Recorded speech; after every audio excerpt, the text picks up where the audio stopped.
sovereign citizen. A lot of people think that means that has to do with, you know, defying the current rule of law, the current man-made laws, and being able to show that, you know, you have the right to have your own property without having to pay taxes to Caesar Borgia. That's true. But what people fail to recognize is the true sovereignty comes from the law itself. It doesn't come from the absence of law. It comes from the adherence of law. And the law that we adhere to is the law of the Creator, the Master himself. The original law that was placed upon the land for every man, woman, and child to obey. Now, it's our decision to obey the natural law or not, but if we choose to not obey the natural law, we go against the truth. And if we go against the truth, we suffer the ultimate judgment, the judgment on high, from the throne of David. And so it is our duty now to recognize that we have a law. We have a sacred law, a law that supersedes any other law, because it was the original law from the Alpha to the Omega. And being sovereign is recognizing that you have a judge all the time, every day, each and every day, and that you have a duty to obey and to follow the guidance of your judge, of your master. So that's what sovereignty is all about. Now we have these two individuals here that got caught in Georgia recently because they were filling out paperwork to rent out foreclosed houses. These are brave individuals. The woman got 20 years. This guy, he's 29 years old, he got 10. Have they done anything wrong? Well, certainly they've broken man's law, but yet they provided houses for homeless people. They utilized the land that was just sitting there, just deteriorating and depreciating. They've utilized that land, and they've assisted the economy. They've helped to create more of a cash flow, movement of cash around the economy. So this goes back to the idea that capitalism has to do with the private ownership.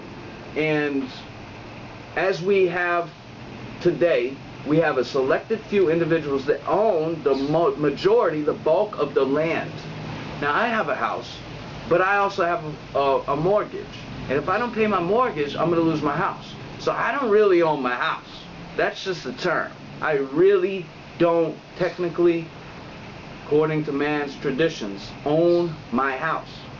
But according to the Master himself says, those that are in need shall receive, and those that have shall more be given, and those that have not shall more be taken away.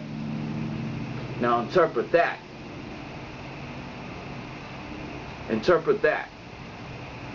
Because what we have is a social aspiration, so that this land that the banksters have been hoarding through their laws, their traditions, they managed to take hold of.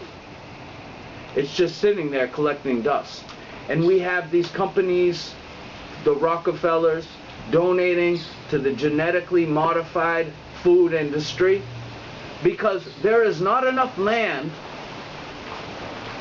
that's available for people to use to grow their own food, to grow their own healthy, pesticide-free, genetically modified-free foods.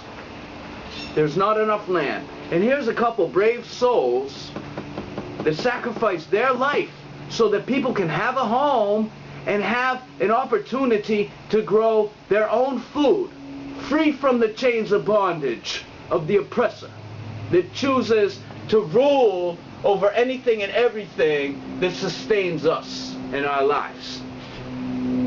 Because the oppressor could never get enough. Satan could never have enough. He always wants more. And the more that Satan sins or causes man to sin, the more man sins, because sin feeds upon sin in this time. So we have a broken foundation. And unfortunately, not many people recognize this. But this is the reality. Just like I said, we're not conspiracy theorists, we are conspiracy realists. And there is not enough land to sustain the population on the earth directly as a result because of these man-made laws. And that's when the man-made laws have become illegal.